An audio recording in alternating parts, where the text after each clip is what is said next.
Este vídeo é a continuação do meu vídeo chamado Ação Humana, Fundamento da Economia, e neste vídeo eu vou falar dos meios da ação humana, que é também um assunto fundamental para se entender como funciona a economia. Lembrando que é altamente recomendado que você assista primeiro o vídeo sobre ação humana antes de assistir esse vídeo. No outro vídeo eu expliquei que na ação o indivíduo usa meios para alcançar fins. Esses meios da ação humana podem ser chamados de bens. Os bens podem ser divididos em duas categorias: aqueles bens que satisfazem diretamente os fins da ação humana, e esses bens são chamados de bens de consumo ou bens de primeira ordem.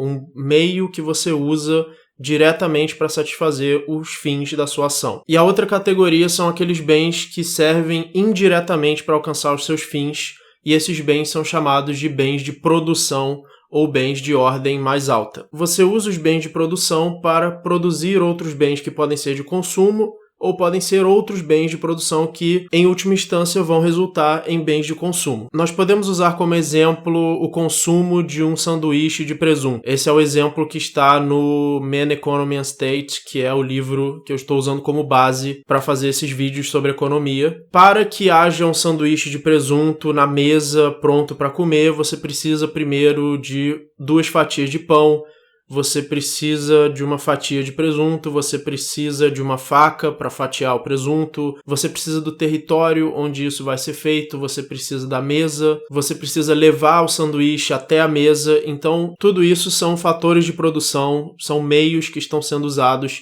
para produzir o bem de consumo, que é o sanduíche de presunto em cima da mesa. Esse processo de usar diversos meios indiretamente para produzir um bem de consumo, que é a finalidade de todos esses meios, é chamado de produção. Então, todo o processo de produção pode ser visto em diferentes estágios. Muitas vezes, o ser humano precisa produzir um certo bem de produção que vai cooperar para produzir um outro bem de produção, e que, em última instância, vai produzir um bem de consumo. Os bens de produção que produzem diretamente um bem de consumo podem ser chamados de bens de produção de primeira ordem, e os bens de produção que produzem outros bens de produção podem ser chamados de bens de produção de ordem elevada. Todo o processo de produção necessariamente também leva tempo, e os bens de produção também podem ser divididos entre aqueles bens de produção que foram produzidos pelo indivíduo, pela ação humana, e aqueles bens de produção originais da natureza, e todos os bens humanos têm a sua origem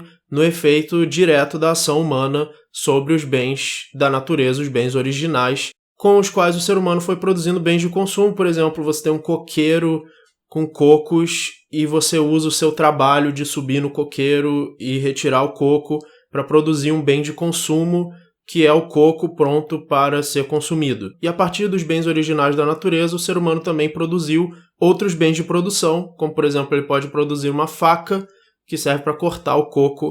Essa faca seria um bem de produção, porque ela é usada para produzir um bem de consumo, que é o coco pronto para ser consumido. Portanto, os fatores de produção podem ser divididos em trabalho humano, que é a energia que o indivíduo coloca do seu trabalho para produzir bens de consumo ou bens de produção, os bens originais da natureza e os bens de produção produzidos. E esses bens de produção que foram produzidos são chamados de bens de capital. Além de tudo isso, todo o processo de produção precisa de uma receita ou de uma ideia tecnológica, que é a ideia de como você vai usar os meios para alcançar os fins. Por exemplo, para retirar um coco de um coqueiro e deixá-lo pronto para consumo, o indivíduo pode seguir a receita de subir no coqueiro, retirar o coco, abri-lo com uma faca, e ele precisa dessa ideia de como usar os meios para alcançar seu fim, para conseguir realizar a ação. E da mesma forma você tem uma receita de bolo, um projeto de um carro, um projeto de um aparelho eletrônico. Tudo isso são receitas de como usar meios para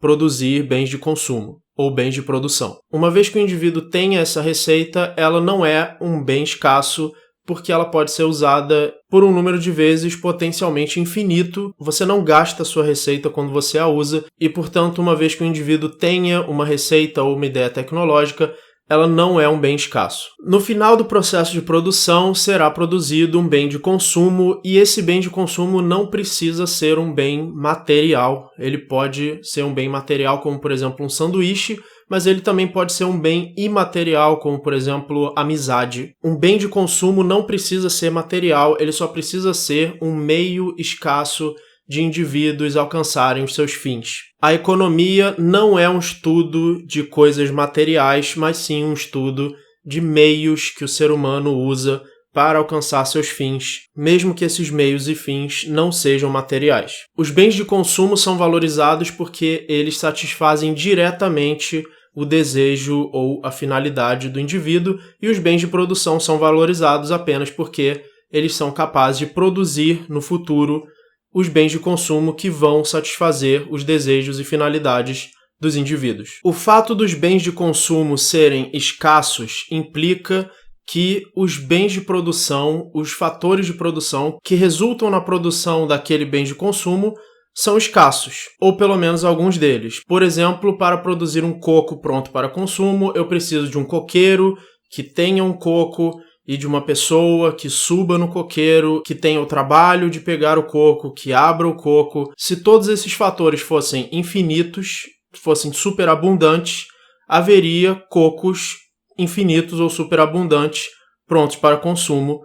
Como esses fatores são escassos, o produto final, que é um coco pronto para consumo, também será escasso. Mesmo que alguns fatores de produção sejam infinitos, como por exemplo a receita, o conhecimento de como subir num coqueiro e como retirar o coco e como produzir qualquer bem que seja, é ilimitado porque você não esquece a ideia de como produzir um bem, mas existem outros fatores que são escassos, caso contrário, o bem de consumo não seria escasso. Existem duas formas pelas quais o ser humano pode aumentar a produção de bens de consumo.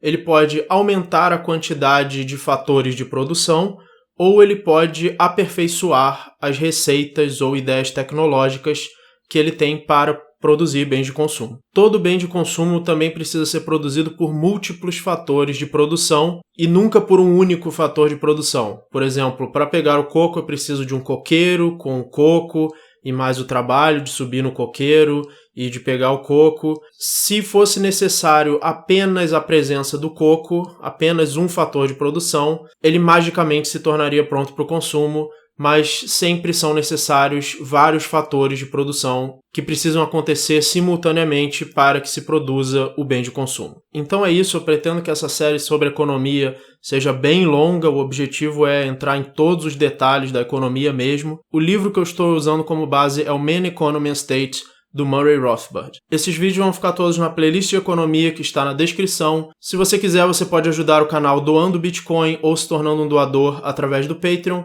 Muito obrigado e até o próximo vídeo.